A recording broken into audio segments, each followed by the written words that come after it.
புத்தாண்டு இரவு. நகரம் முழுக்க பட்டாசு சத்தம், சிரிப்பு, செல்ஃபி. ஆனா அந்த ஹாஸ்டல் ரூம்ல ஒரு சின்ன பையன் மட்டும் மொபைல் ஸ்கிரீனை பார்த்துக்கிட்டு, அம்மா போட்ட "சாப்பிட்டியா கண்ணா" அந்த மெசேஜ மறுபடியும் மறுபடியும் படிச்சுக்கிட்டு இருந்தான். வீட்ல இருந்தா அம்மா அப்பா இந்த வருஷம் நம்ம பையன் நல்லா படிக்கணும்னு சொல்லி கேக் வெட்டியிருப்பாங்க. ஆனா இப்போ கேக் இல்ல, குடும்பம் இல்ல. அவனோட கண்கள்ல மட்டும் நிறைய நினைவுகள். 12 மணி அடிச்சது. அவனை சுற்றியிருந்த எல்லாரும் ஹாப்பி நியூ இயர்னு கூச்சலிட்டாங்க.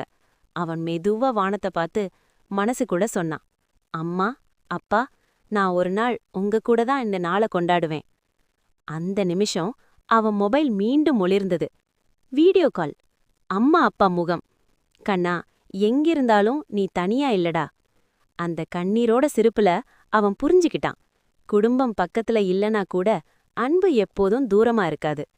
தனியா இருக்கிற எல்லா பசங்களுக்கும் இந்த புத்தாண்டு ஒரு நம்பிக்கையோட தொடக்கமாகட்டும்.